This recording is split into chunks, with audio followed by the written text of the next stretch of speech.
Você finalmente tinha chegado ao topo, depois de anos de campanha, promessas, discursos e alianças políticas. Você voltou à presidência do Brasil. Milhões de pessoas comemoravam nas ruas, fogos explodindo, bandeiras balançando, seu rosto em todos os jornais do país. Metade do Brasil dizia que você era a esperança. A outra metade dizia que o país estava condenado. Mas naquele momento, você só queria vencer. No primeiro dia como presidente, tudo parecia um sonho. Tapete vermelho, segurança armada, helicópteros, jantares com empresários, presidentes de outros países apertando sua mão. Você olhava Brasília pela janela do Planalto e pensava: agora eu mando nisso tudo. Mas não demorou muito para perceber uma coisa. O presidente não manda no Brasil. O Brasil manda no presidente. Na primeira semana, os ministros começaram a pressionar você. Cada partido queria alguma coisa. Um queria dinheiro para obra, outro queria cargo, outro queria estatal. E você percebeu que ninguém estava ali pelo país. Todo mundo queria poder. Você começou a entender como Brasília funcionava de verdade. Não era sobre honestidade, era sobre acordos. Toda reunião parecia um jogo sujo. Empresários oferecendo apoio em troca de contratos. Políticos ameaçando abandonar o governo. Gente sorrindo na sua frente e conspirando pelas costas. Enquanto isso, o povo acreditava que você estava salvando o Brasil. Mas o país estava afundado. Inflação subindo, combustível caro, comida ficando impossível de comprar. E toda vez que você aparecia na televisão, o Brasil brigava. Nas redes sociais era guerra. Famílias brigando, amigos se afastando, pessoas se odiando por política. O país parecia dividido em dois lados. Mas o pior acontecia longe das câmeras. Toda madrugada tinham reuniões escondidas no Planalto. Portas fechadas. Homens de terno discutindo bilhões de reais como se fossem troco. Você começou a ouvir nomes estranhos. Empreiteiras. Desvios, verbas secretas, dinheiro saindo de estatal. No começo, você fingiu não perceber, porque em Brasília, quem faz pergunta demais vira problema. Então, começaram os rumores. Um jornalista soltou uma matéria dizendo que havia corrupção dentro do governo. Você foi para a televisão negar tudo. Disse que era perseguição política. E muita gente acreditou. Mas então surgiram os vazamentos.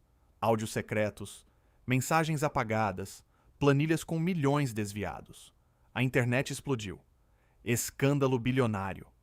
Governo envolvido em corrupção. O Brasil foi enganado? Você começou a perder o controle. Os ministros já não se entendiam. Aliados começaram a desaparecer. Gente que te apoiava sumiu do nada. Porque em Brasília, quando o governo começa a cair, cada um tenta salvar a própria pele. Então veio a Polícia Federal. 6 da manhã. O país inteiro acordou vendo helicópteros sobrevoando Brasília. Agentes entrando em prédios públicos. Empresários sendo presos. Políticos levados pela polícia. Seu governo virou o assunto do mundo. Você assistia tudo da sala presidencial. TV ligada em todos os canais. Seu rosto aparecendo o tempo inteiro. E pela primeira vez, você sentiu medo de verdade. Porque percebeu que aquilo não era mais política. Era sobrevivência. Enquanto isso, o Brasil inteiro estava em caos. Manifestantes fechando a avenida. Gente quebrando ônibus. Caminhoneiros ameaçando parar o país. Bolsa despencando. Dólar subindo sem parar. Os jornais falavam em crise histórica. E cada vez mais nomes próximos de você apareciam nas investigações. Um ministro caiu. Depois outro. Depois mais um. Toda semana surgia uma denúncia nova. Dinheiro escondido, obra superfaturada, contrato fraudado. Até que um dos seus aliados resolveu colaborar. Ele entregou mensagens, áudios, documentos e, principalmente, citou seu nome, N. Naquela noite, você ficou sozinho dentro do gabinete presidencial, Brasília inteira silenciosa. Você olhou a cadeira presidencial e percebeu que ela parecia muito menor agora. Porque o poder tinha virado um peso. Você já não dormia mais. Andava cercado de segurança. Não confiava em ninguém. Nem nos próprios ministros. Toda ligação parecia perigosa. Toda reunião parecia armadilha. E então veio o pior dia do seu governo. Uma gravação vazou na internet. Uma conversa secreta sobre dinheiro, apoio político e influência. O país explodiu. As redes sociais entraram em guerra. Uns diziam que era armação, outros pediam sua prisão. O Brasil parecia prestes a entrar em colapso. Do lado de fora do Planalto, milhares de pessoas gritavam seu nome, uns defendendo, outros querendo derrubar você. A polícia fechou ruas. Helicópteros sobrevoavam Brasília o dia inteiro. Parecia cena de filme. Mas aquilo era o Brasil real. Na manhã seguinte, você entrou numa reunião de emergência. Os ministros estavam desesperados. Alguns queriam que você renunciasse. Outros queriam culpar aliados menores.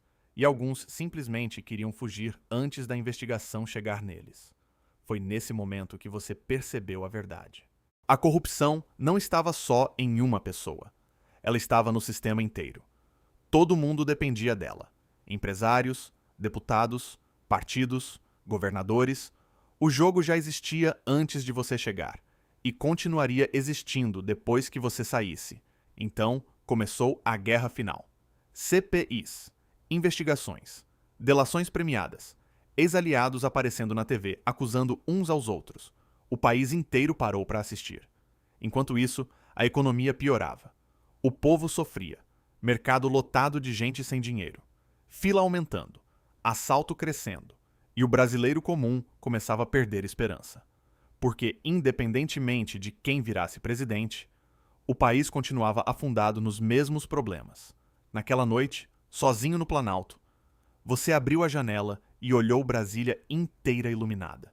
Lembrou das promessas que fez, das multidões gritando seu nome, da sensação de poder, e percebeu uma coisa: ninguém entra em Brasília e sai limpo, porque o problema nunca foi só o presidente. O problema era o jogo inteiro. E o Brasil já estava preso nele fazia muito tempo.